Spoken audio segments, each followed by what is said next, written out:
conspiracy theory that flirts around with pointing out who were involved. Its facts will actually point the finger at those dead or alive which were personally involved in underhanded deeds, proving that there was a conspiracy.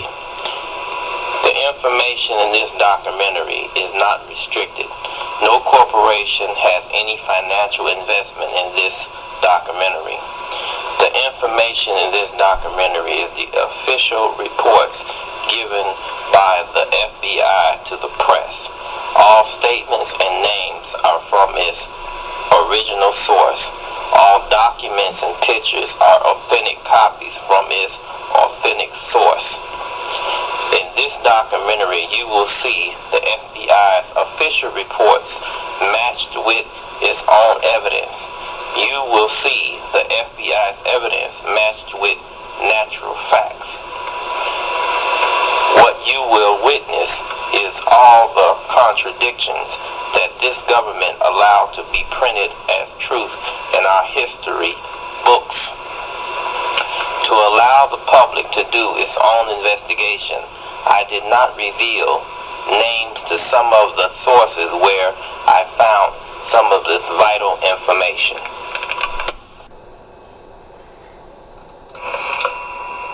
I'm a black man, Afro-American man, who is a researcher.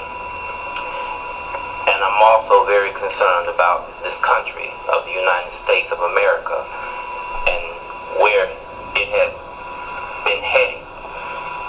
The big problem with America is the fact that we don't have our history together.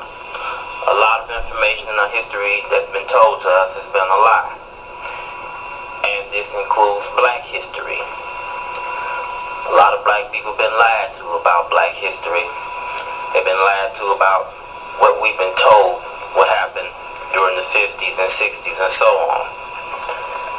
And so that has to be fixed. If America wants to get back on track, one of the big solutions have to be that the truth have to be told about our history. And uncovering the truth sometimes is going to hurt your feeling. And I'm telling you, once I uncover the truth, once you see what the evidence uncovers, not me, but what I found, you're going to get your feelings hurt. That's just how it is. What you're going to get is the official report, the official story that has been told. Then you're going to get the physical evidence that don't match up with the official report. You're going to hear testimony from people who was never given a chance to speak at the time, or rather they were censored from speaking the truth. And we're going to match up what those who's been censored testimony is to the physical facts, and we're going to match it up to those who went along with the official story, the lie, and we're going to match their testimony up with the physical facts. And from there, you're going to see the truth. And like I said before, sometimes the truth can hurt your feelings.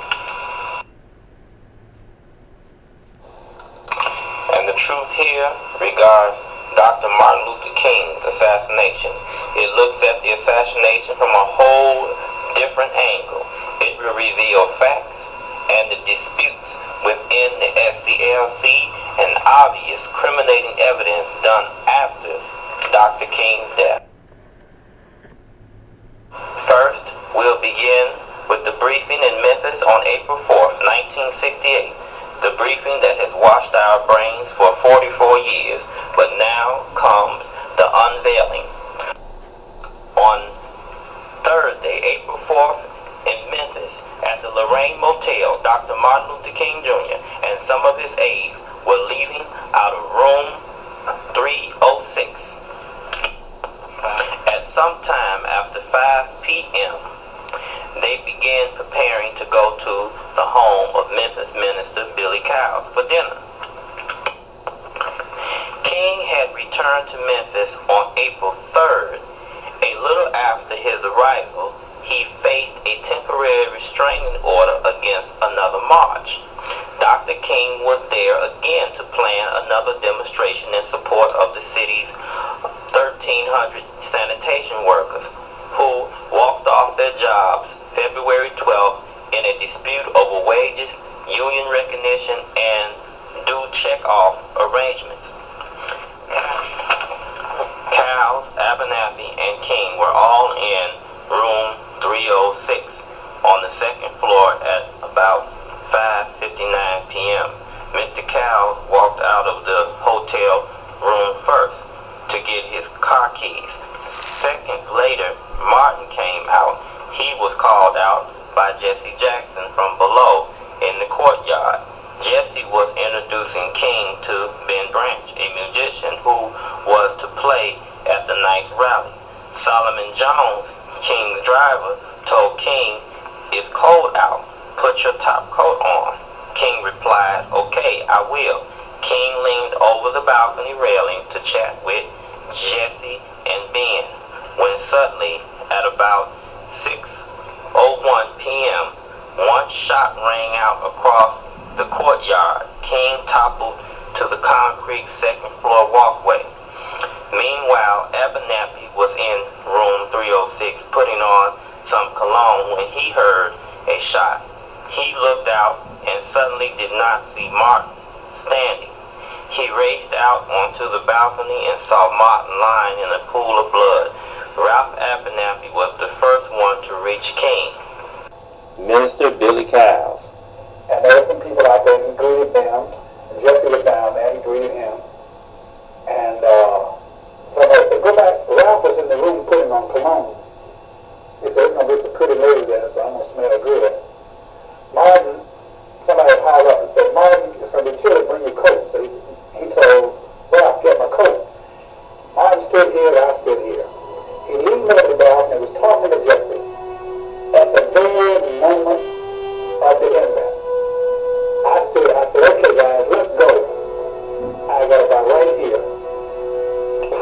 I didn't realize it was a shot until I looked over the railing and people were ducking. One shot. I looked back and Martin was mortally wounded.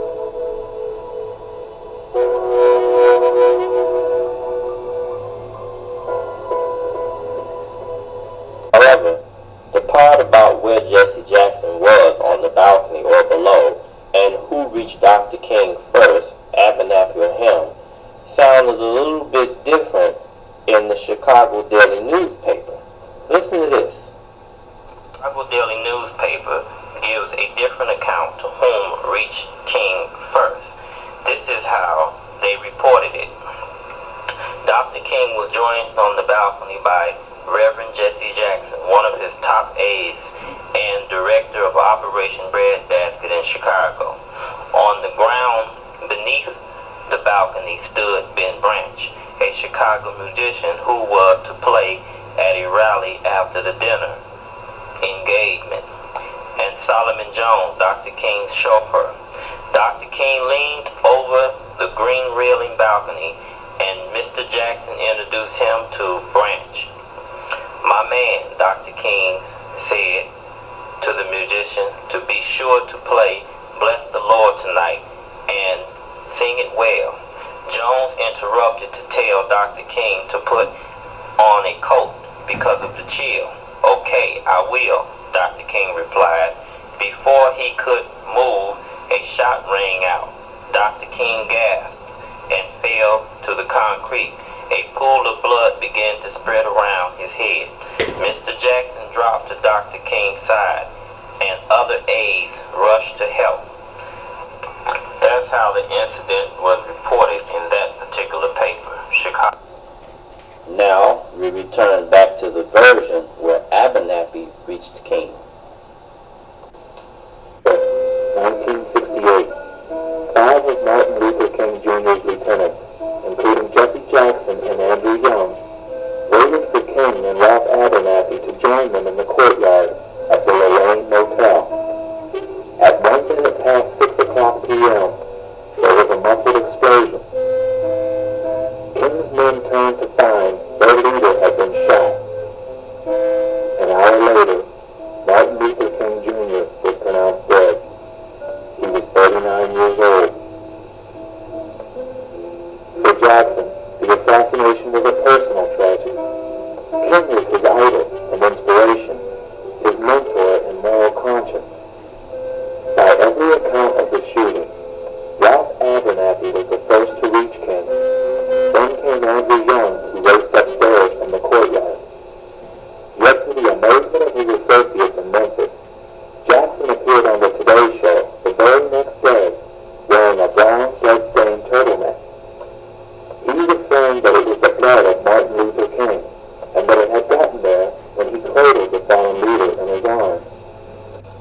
Young raced up the stairs along with other people. According to Andrew Young, Jesse Jackson, and Billy Cowles, police arrived on the scene 10 or 15 minutes before the fire department or ambulance arrives. They sealed off the crime scene, allowing no one to come upstairs or around the area of the second floor balcony where Martin Luther King was lying and dying in a pool of blood. According to someone's report, hordes of police swarmed into the courtyard minutes after the shot. One called on an ambulance from his police car radio. At 6:06 p.m., two policemen with Young and another aide helped lift King onto the stretcher. He was driven to St. Joseph Hospital. Then at 6:16 p.m., he was wheeled into an emergency room. Sometime between 6 o'clock p.m. and 7 o'clock p.m., Mrs. King would receive a call. She rushed to an Atlanta airport, but her flight was delayed.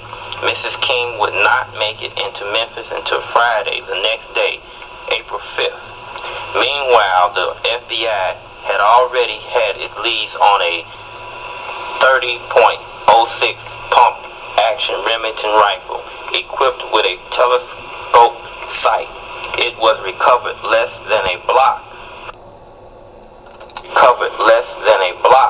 from a rundown Main Street hotel where the sniper hidden on the opposite side of Dr. King's motel. The bullet that struck Dr. King also was recovered at around 7:30 p.m. However, this time is disputable. Shortly afterwards, nature took its course, and the nation exploded into violence. Riots set stores ablaze. Cities like Washington, Chicago, and Detroit was in flames with smoke. The day right after Dr. King was murdered, Reverend Jesse Jackson appeared on the Today Show on the very next day wearing a brown, blood-stained turtleneck shirt.